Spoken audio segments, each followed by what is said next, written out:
Hi, my name is Girma Hackberg and I am the new Accounts Receivable Manager for Crackling Cracker Company. And I have taken a look at the aging report for Crackling Cracker Company, and I'm ready to discuss that. So the first couple of things I would like to discuss are the days sales outstanding and the accounts receivable turnover. So what the days sales outstanding is how long it takes the company to pay, how long it takes the company to collect the payment after the sale has been made. Ours is roughly 20 days, 20.6 to be exact. It could improve. I have some policies I'd like to discuss with you later on that I think will really help in order to lower that number to make it so we can actually earn our payment, our payments come in faster and collect them faster. The next thing I want to talk about was the accounts receivable turnover.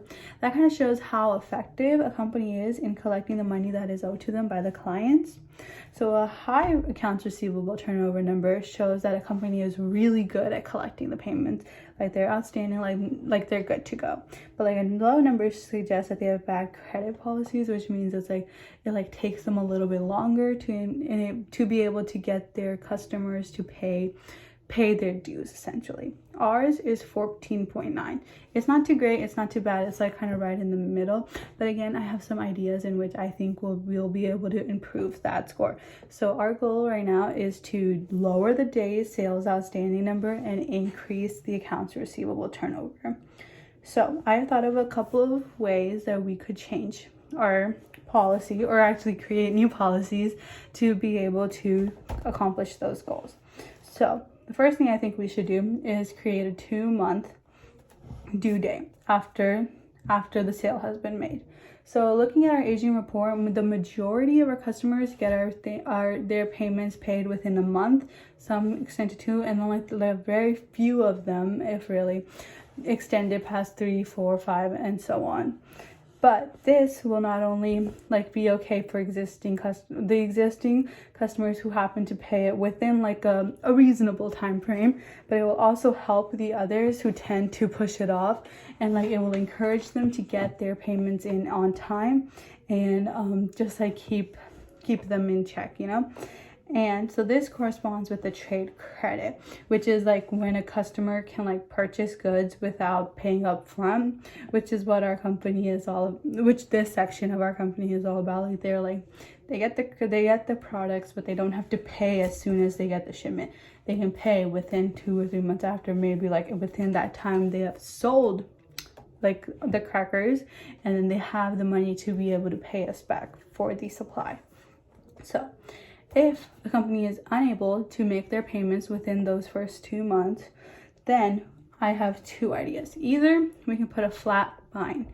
So first we would do 1 week after their due date, we'd send them a note being hey, just a reminder, your payment was due a week ago, but get it in soon, right? It's something along those lines. Next week, if they still haven't gotten it in, same thing, maybe a little slightly harsher wording. And then try the same. The 3rd week, if they don't have the payment in, we have to suggest that there will be fines or there will be some sort of interest rate. So either I think it would be legally better if we include those fines or interest rates within the contract prior to any goods being shipped. That way they know about that. And then we can in the 3rd week, we just tell them, hey, you're getting a $50 flat fine. Or we can say we are adding a X amount of interest on your product, which will then most likely encourage them to get their payments in faster so they don't drive up a bigger debt than they already have. So then to collect these payments, there are multiple different collection system components that we can use. The ones that I recommend for our company are either checks, credit cards, debit cards, or online payments. Everything seems to be online these days, but credit card, debit card payments can work just the same, or it'll be easier if we can just have a section on our website pay bill here. That's great too, some sort of online thing, so it'll be easy for all of our customers all throughout the country to be able to pay it on one spot. It's easier on our end too if they're all coming into one spot, then it makes the whole process a little smoother. And then checks again could be another option which I'm not sure if the public would like, but we could keep it open to them. But like sending checks in the mail or stuff like that does not seem extremely safe. But then again, we should keep options open for our consumers. Another thing I'd like to talk about is the working capital cycle. So when a client fails to pay their dues by the due date, like the accounts receivable collection like becomes a month. Like we have to step in after they don't. That is why I made it a 2-month policy instead of a 3-month policy, so we can still give them 2-3 weeks of like leeway after. That way they will be able to like, it still kind of feels more like a 3-month policy than it is a 2-month policy, because they will still have those extra 2-3 weeks to get their payment in before the fines and the interest fees are implemented. And then our accounts receivable collection must intervene because the working capital gets affected negatively when the overdue payments are not made. So they need to be included to calculate the working capital cycle, which then again, like if when they're not included, then it messes with all the numbers, it messes with the accuracy, like everything just seems to get all confusing. This way, if we implement these policies, we will not only be able to get our money faster, which is always a bonus, but then it will also help our financial section to be able to like coordinate like proper and accurate, 100% accurate numbers. And then the policies I suggested will not only lower the days sales outstanding, because if we put the 2-month, that'll bring the average weight down. It'll bring it to all the outliers will come in, and then like our average will come down, and then our accounts receivable turnover will also increase because we will become more efficient in getting the money and getting our payments paid.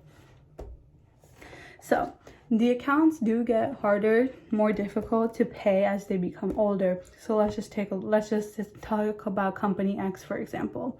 They have a bunch of bills piling up, and like say they had our bill from like 4 months ago. That's not on the top of their priority. They have more bills coming in. It gets hidden under the rest of the stack, right? So then it becomes harder and harder for them to pay those old bills as like new bills keep coming in. That's why with this 2 to 3 month policy, it makes it easier not only for our customers to be able to pay their bills on time and kind of like keep on top of their payments, and it also helps us more accurately manage our numbers.